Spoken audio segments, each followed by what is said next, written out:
it creates this different kind of energy. It's like a gravitational pull. And it just fits with so much of this stuff. You love your own space. Yeah. Don't you think it's the other way around, which is so, like you say, when you are stable and you are grounded, that it's respect, men respect it. I kind of see the other way around, like when you are stable, grounded, sure of yourself, men admire that, and women respect that. I think it's both. Because I've seen the thing where it's like, even when people don't like you, they still respect you. That's what I've started to get more now. And so when you are more clear of your path, your way, what needs to be done, it doesn't matter if someone likes you or not. I'm doing this. If you don't like it, it's not for you. But I'm doing this. And then you're gonna clash. People gonna get angry at you, whatever. But then they realize, hold on, that's him. That's what he does. That's her. That's what she does. So they may not like you, but they respect that about you. And then after that, they start to admire the fact that you have the gall to stand your ground and do you, despite what the audience or society thinks about you. Yeah. Which now kicks into symbolism, because that's the symbolism that the world needs today. People need to have one person that goes, "No, I'm doing this." "Oh yeah, but society doesn't like it." Fuck society. This is what I'm doing. This is our path. This is my way. I don't care how you feel about this. We're doing it this way. One speed, my speed. Definitely more of that. Definitely more of that. You know, if we go back to those laws of unconscious influence, and I feel like I'm going to be referring to this more and more as we go forward. As you should. It's helpful for me too, because they're called the laws of unconscious influence for a reason. You know what I mean? Most of the time you're not, unless you're very, very aware, you're not noticing them at work. But that law of social proof is so powerful. And the law of social proof is the idea that when faced with a decision, and people aren't necessarily sure of what to do, the tendency is to do what the majority are doing. Yep. So once I remember seeing this with, do you remember when there was that period of time when the Mohican sort of hairstyle was really, really popular?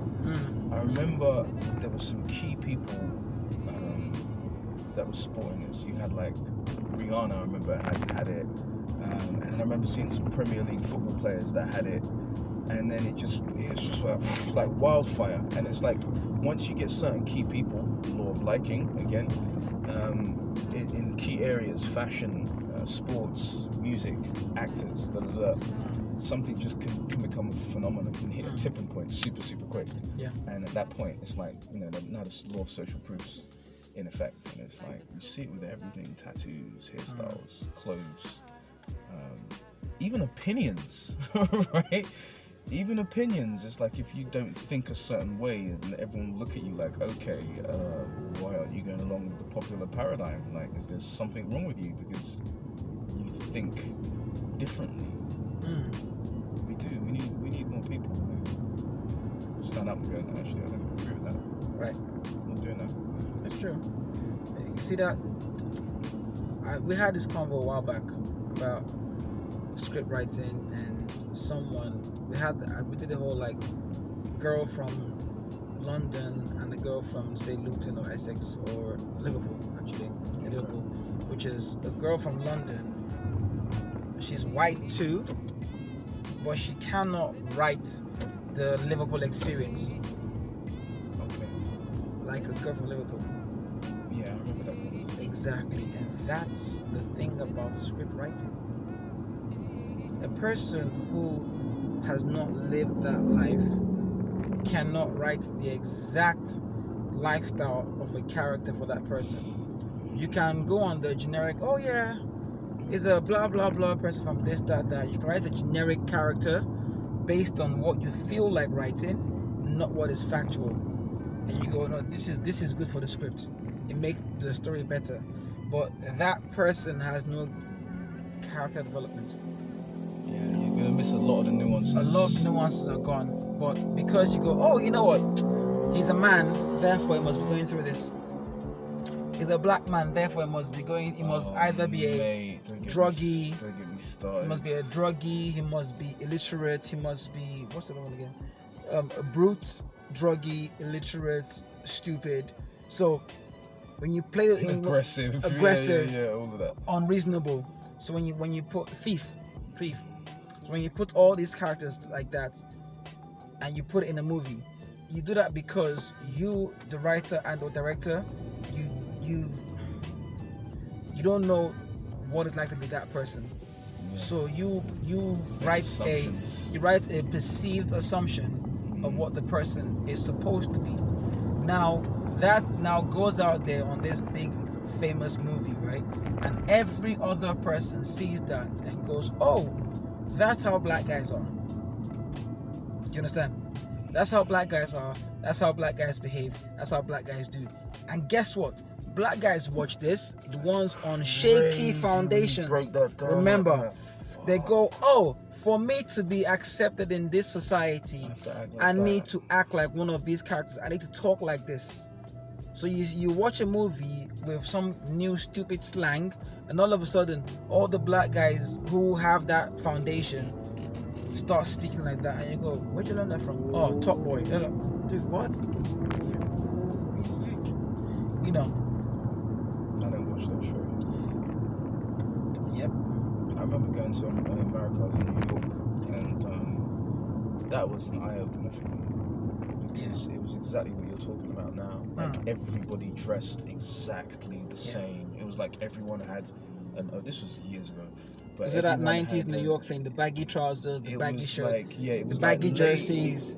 I think the last time was 2001, and it was like the massive oversized like white t-shirt, baggy jeans, the cap. Like everyone looked the same. And I remember I was wearing what was I wearing? I told you about this before. I might even have said it on the pod. But I remember I was wearing like a suit. I had like a suit with you'd have hated this because this is one of your pet peeves. But I was wearing like, what's that? Nothing. Just watch. I'm listening. Okay, I was wearing like a suit with some Air Force Ones and a baseball cap. I'd have kicked your ass, bro.